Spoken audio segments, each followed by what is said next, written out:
গ্যাসের ওষুধ খেলে যে এই হাড় দুর্বল হয়ে যায়, যে অনেকে বলে যে গ্যাসের ওষুধ খাচ্ছি এতদিন ধরে, তারপরে আমার পড়ে গিয়ে ফ্র্যাকচার হয়ে গেছে, 20 বছর ধরে গ্যাসের ওষুধ খেয়ে যাচ্ছে।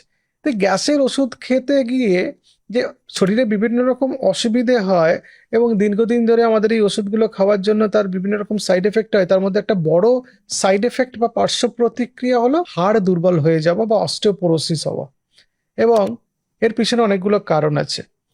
এই যে হাড় দুর্বল হয়ে যাচ্ছে, দীর্ঘদিন ধরে আননেসেসারি অ্যাসিডিটির ওষুধ খাচ্ছি, গ্যাসের ওষুধ খাচ্ছি। গ্যাসের ওষুধ মানে কিন্তু ওই ডমপেরিডন, ইটোপ্রাইড আর লিভোসালপিরাইডের মতো ওষুধ, কিন্তু এই ওষুধগুলো কিছু ওষুধের সঙ্গে মিক্স অবস্থায় বিক্রি হয়, তার নাম হচ্ছে প্রোটন পাম্প ইনহিবিটর।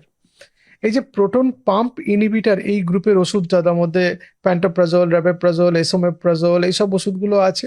এই ওষুধগুলো যেটা মেন করে যে আমাদের একটা শরীরের মধ্যে রিসেপ্টর আছে বা একটা এনজাইম আছে, বলতে পারেন এনজাইম, সেই এনজাইমটাকে ইনহিবিট করে, তার নাম হচ্ছে হাইড্রোজেন পটাশিয়াম এটিপিএজ।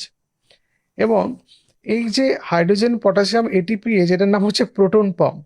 এটা প্যারাটাল সেলে থাকে স্টমাকের, এবং সেখান থেকে স্টমাকের অ্যাসিড, যে হাইড্রোক্লোরিক অ্যাসিড, সেটা তৈরি হয়, নিঃসৃত হয়। যখন আমরা এই গ্যাসের ওষুধগুলো খাই, এই এনজাইমটাকে, এই হাইড্রোজেন পটাশিয়াম এটিপিএজ, এই এনজাইমটাকে ইনহিবিট করার জন্য অ্যাসিড সিক্রেশন কম হয় বা প্রোডাকশন কম হয়, এবং তার জন্য অ্যাসিডিটি কম, এবং আমরা অনেকে যাদের অ্যাসিডিটির প্রবলেমে ভুগি তারা বেটার ফিল করি। এই যে ওষুধগুলোর সাথে বেসিক্যালি যে ডমপেরিডন, ইটোপ্রাইড, এই লিভোসালপিরাইড ওষুধ, যে ওষুধগুলো থাকে, এগুলো হচ্ছে প্রোকাইনেটিক ওষুধ। খাবারটা ওপর থেকে নিচের দিকে নামাতে সাহায্য করে। যাদের রিফ্লাক্স ইসোফেজাইটিস আছে বা রিফ্লাক্স গ্যাস্ট্রোইসোফেজিয়াল রিফ্লাক্স ডিজিজ আছে বা গ্যাস্ট্রোপ্যারাসিস আছে, যাদের এই ওষুধগুলোর প্রয়োজন আছে, তাদের এই ওষুধগুলোর প্রয়োজনের সঙ্গে কিছু অপ্রয়োজনীয় ওষুধ শরীরের মধ্যে আমাদের ঢুকে যায়, যেমন প্রোটন পাম্প ইনহিবিটর গ্রুপের ওষুধগুলো, যেগুলোর নাম আমি একটু আগে বলছিলাম। এই যে ওষুধটা কি করে, অসুবিধা কেন হয়, এই যে আমাদের ওষুধ খেলাম দীর্ঘদিন ধরে গ্যাসের ওষুধ, তাতে আমাদের হাড় কেন দুর্বল হয়ে গেল? এই যে হাড় দুর্বল হয়ে যাওয়ার পেছনে মূলত 3টে কারণ আছে, আমি এক এক করে বলবো। তার আগে আমি আপনাদের বলে দিই কাদের ক্ষেত্রে এই হাড় দুর্বল হওয়ার সম্ভাবনা বেড়ে যায়। বয়স্ক মানুষ, যারা 1 বছরের উপরে খাচ্ছেন, যারা পোস্ট মেনোপজাল উইমেন, তাদের ক্ষেত্রে, যারা স্টেরয়েড ইউজ করছেন, তাদের ক্ষেত্রে দেখা যায় হাড় দুর্বল হওয়ার সম্ভাবনা বেড়ে যায়। তার সঙ্গে যাদের সিডেন্টারি লাইফস্টাইল আছে এবং অ্যালকোহল এবং স্মোকিং এ যারা আসক্ত, তাদের ক্ষেত্রে আরো বেশি। এই যে গ্যাসের ওষুধগুলো, সেগুলো আমাদের পেটে গিয়ে হাইড্রোজেন পটাশিয়াম এটিপিএস, এই এনজাইমটাকে ইনহিবিট করলো। তো করার জন্য তারা ওই ক্যালসিয়াম অ্যাবজর্পশনে অসুবিধা তৈরি করে। যারা এই ওষুধগুলো দীর্ঘদিন খান, ক্যালসিয়াম অ্যাবজর্পশন হতে পারে না, তার জন্য রক্তে ক্যালসিয়াম কমে যায়। রক্তে ক্যালসিয়াম কমে গেলে হাড়ের মধ্যেও ক্যালসিয়াম কমে যাবে, এবং এই হাড়ের মধ্যে ক্যালসিয়াম কমলো, শুধু রক্তে ক্যালসিয়াম কমার জন্য না, ক্যালসিয়াম যেটা শোষণ হচ্ছে তার বায়ো অ্যাভেলেবিলিটিও কমিয়ে দেয়, মানে তার কার্যক্ষমতাও কমিয়ে দেয়। ফলে হাড়গুলো আলটিমেটলি ক্যালসিয়ামের অভাবে দুর্বল হয়ে পড়ে এবং ভঙ্গুর হয়ে যায়। এটাকে অস্টিওপোরোসিস বলে। তার সাথে শুধু ক্যালসিয়াম কমলেই এই হাড় অস্টিওপোরোটিক হলো না, তার সাথে ম্যাগনেসিয়ামের পরিমাণও রক্তে কমে যায়, হাইপোম্যাগনেসেমিয়া করে। তার জন্য ভিটামিন ডির অ্যাক্টিভেশন কমে যায়। আমাদের যে ক্যালসিটোনিন আছে সেটার কার্যক্ষমতা কমে যায়।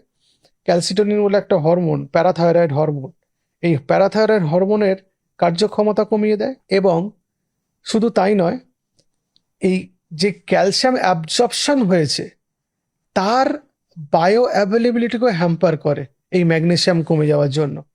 তার জন্য আমাদের হাড়গুলো ভঙ্গুর হয়ে যায়, কারণ এই প্যারাথাইরয়েড হরমোন খুব জরুরি আমাদের হাড়ের স্বাস্থ্য রক্ষা করার জন্য। আমরা জানি ভিটামিন ডি খুব জরুরি ক্যালসিয়াম ঠিকঠাক রক্তে ঢোকার জন্য এবং হাড়ের স্বাস্থ্য মেনটেন করার জন্য। ফলে ভিটামিন ডি কার্যক্ষমতা যদি কমে, কারণ ভিটামিন ডির অ্যাক্টিভেশন হচ্ছে না due to low magnesium in the blood, আর এই যে ক্যালসিয়াম যেটা আছে তারও কার্যক্ষমতা কমছে, প্যারাথাইরয়েডের কার্যক্ষমতা কমছে, ওভারঅল আমাদের হাড় দুর্বল হয়ে পড়ছে। শুধু তাই না, এই যে আমরা এই ওষুধগুলো খাচ্ছি, যেটা অ্যাসিডের ওষুধ বা অ্যাসিডিটির ওষুধ বা গ্যাসের ওষুধ, সেই ওষুধগুলো আলটিমেটলি আমাদের স্টমাকের যে অ্যাসিডিক এনভায়রনমেন্ট আছে সেটা কমিয়ে দেয়। এবার আমরা খাবারের সঙ্গে সঙ্গে যে ভিটামিন বি 12 খাই বা মিথাইল কোবালামিন, যেটা খাবারের সঙ্গে ঢোকে, সেইটার খাবার থেকে আইসোলেশনের জন্য আমাদের অ্যাসিডিক এনভায়রনমেন্টের প্রয়োজন হয়। যদি অ্যাসিডিটি স্টমাকে নেই এবং অ্যাসিডিক এনভায়রনমেন্ট যদি স্টমাকের মধ্যে নষ্ট হয়ে যাচ্ছে, সেটা ভিটামিন B12 যথেষ্ট পরিমাণে আমাদের শরীরের মধ্যে থাকছে না, রক্তের মধ্যে যাচ্ছে না। এবার এই ভিটামিন B12 ইম্পর্টেন্স আছে আমাদের হাড়ের স্বাস্থ্য রক্ষা করতে। শুধু তাই না, আমাদের যদি শরীরে ভিটামিন B12 অভাব হয়, তাহলে কিন্তু যেটা মেন সমস্যা হয় সেটা হচ্ছে আমাদের নার্ভগুলোর ক্ষতিগ্রস্ত হয়। আমাদের নার্ভগুলো ক্ষতিগ্রস্ত হলে, যেন পেরিফেরাল নিউরোপ্যাথি ইত্যাদি, তাতে পেশেন্টের পড়ে যাওয়ার সম্ভাবনা বেড়ে যায় এবং তার জন্য হাড় ভেঙে যাওয়ার সম্ভাবনা বেড়ে যায়।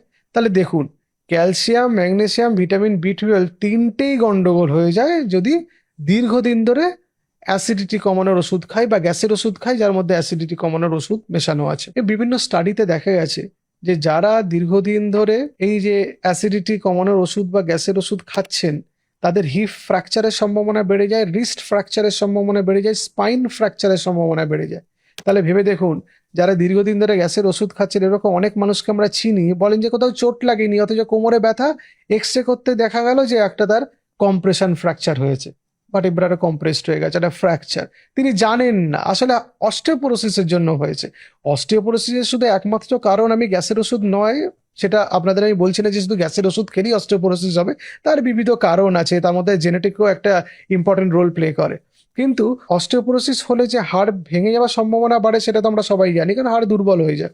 হাড় দুর্বল হয়ে গেলে আমাদের হাড় ভাঙার সম্ভাবনা বেড়ে যাবে, কারণ একটু অল্প পড়ে গেলেই ভেঙে যেতে পারে। সেই জন্য যারা অপ্রয়োজনে দীর্ঘদিন ধরে গ্যাসের ওষুধ খাচ্ছেন জাস্ট অভ্যেসের বশে, বা গ্যাসের ওষুধ বন্ধ করলে স্ট্রোক, হার্ট অ্যাটাক হয়ে যাবে, এই ভুল ধারণার বশে খাচ্ছেন, তারা গ্যাসের ওষুধ বন্ধ করুন।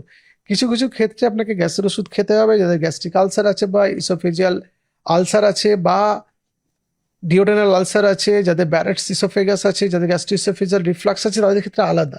তাদের ক্ষেত্রে ডাক্তারবাবুরা বলে দেবেন কতদিন খেতে হবে একটা নির্দিষ্ট সময়। ইউজুয়ালি এইসব রোগগুলোতে 2 থেকে 8 সপ্তাহের একটা কোর্স দেওয়া হয় ওষুধের। যাদের গ্যাস্ট্রাইটিস হচ্ছে বা অ্যাসিডিটি হচ্ছে বা গ্যাস্ট্রোইসোফেজিয়াল রিফ্লাক্স ইত্যাদি, তাদের অন্যভাবেও ম্যানেজ করার ব্যবস্থা আছে। জাস্ট অভ্যেসের বশে আপনি গ্যাসের ওষুধ দীর্ঘদিন খেয়ে গেলে আপনার হাড় ভঙ্গুর হয়ে যাবে। এবং শুধু তাই না, যারা দীর্ঘদিন ধরে গ্যাসের ওষুধ খাচ্ছেন, তাদের দেখা গেছে কিডনি ডিসফাংশনও হয়। যদিও সেটার পক্ষে বিপক্ষে অনেক স্টাডি আছে, কিন্তু আমরা সন্দেহের বশে ধরে নিতে পারি যে দীর্ঘদিন ধরে গ্যাসের ওষুধ খেলে আমাদের কিডনি ডিসফাংশনও হবে। এবং সেটা থেকে আমাদের নিজেদের বাঁচানোর জন্য অপ্রয়োজনে গ্যাসের ওষুধ খাওয়া বন্ধ করতে হবে। সেই জন্য আপনাদের কাছে আমার অনুরোধ, যদি দেখেন যে দীর্ঘদিন ধরে আপনার অ্যাসিডিটি হচ্ছে, তাহলে অ্যাসিডিটি হওয়ার কারণ খুঁজে বার করার জন্য কিছু পরীক্ষা নিরীক্ষা করান।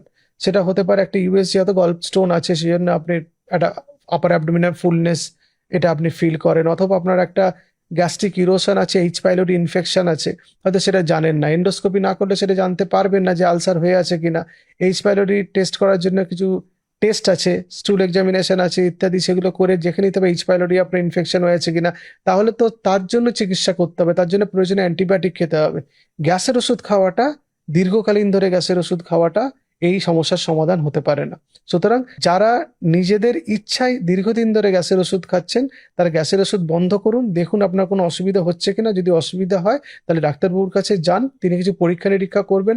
সেই পরীক্ষা নিরীক্ষার নিরিখে আপনার চিকিৎসা হবে এবং আপনার যে অসুখ হয়েছে সেটা সেরে যাবে। ভালো থাকবেন, নমস্কার।